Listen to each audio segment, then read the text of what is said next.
शिवसेनेचे आमदार मनीषाताई कायंदे आपल्या सोबत आहेत। नसरापूर प्रकरणामध्ये कोर्टाकडून आता आरोपीला फाशीची शिक्षा सुनावण्यात आलेली आहे। ताई काय म्हणा? आम्ही स्वागत करतो या निर्णयाचं। शिवसेनेच्या महिला सेनेने ही मागणी केली होती की या माणसाला ठेचून आमच्या ताब्यात द्या, आम्ही याला ठेचून ठेचून मारू।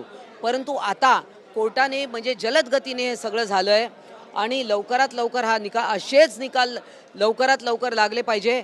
महिलांच्या बाबतीत घडणारे गुन्हे असतील त्याला फास्ट ट्रॅकवर चालवलं पाहिजे, स्वतंत्र कोर्टात चालवलं पाहिजे आणि झिरो टॉलरन्स हे पाहिजे। आपल्याला आठवत असेल माननीय एकनाथजी शिंदे मुख्यमंत्री असताना बदलापूरचा जो मॅटर झाला होता त्याचा त्या एन्काउंटर करावा लागला।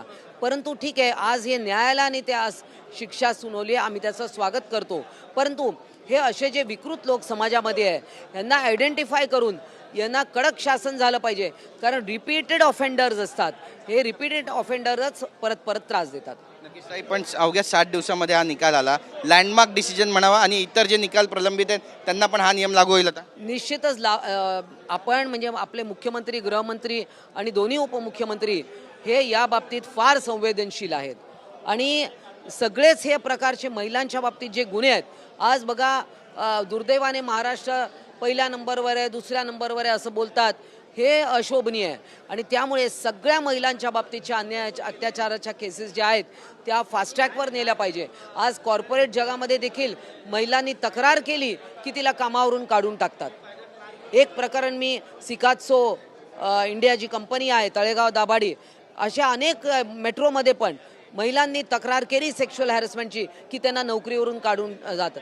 याबाबत देखील झिरो टॉलरन्स अवलंबला पाहिजे। नक्कीच ताई, राजकीय प्रश्न विचारायचा आहे। उद्धव ठाकरे मराठवाडा दौऱ्यात आहे, आज शिर्डीमध्ये त्यांनी पत्रकार परिषद घेतली आणि महाराष्ट्रातून जर पंतप्रधान पदाचा चेहरा देवेंद्र फडणवीस असतील तर त्यांना तर त्यामध्ये गैर काय अशा पद्धतीचं त्यांचं विधान आहे आणि RSSचा देवेंद्र फडणवीसजींना पाठिंबा आहे, पण गद्दार सोडून कोणी द्या आम्हाला चालेल असं म्हणत आहे। जनतेशी गद्दारी कोणी केली? सगळ्यात पहिले 2019ला जनतेशी गद्दारी कोणी केली हा प्रश्न महत्त्वाचा आहे। आणि नंतर तुम्ही देवेंद्र फडणवीस यांना काय काय उपाधी नाही दिली, बरेच काय काय व्यंग त्यांच्यावर केले, मग नंतर जाऊन तुम्ही मागच्या 2 अधिवेशनापूर्वी त्यांना पुष्पगुच्छ देतात।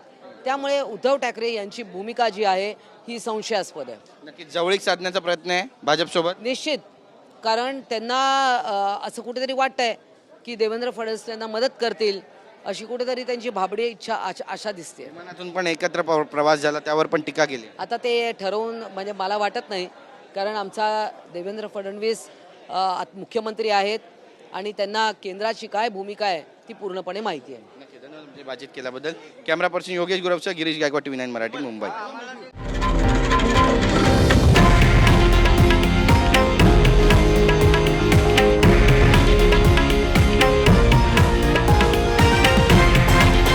हे आहे देशातील नंबर 1 न्यूज नेटवर्क आणि आपण पाहत आहात TV9 मराठी, एकमेव।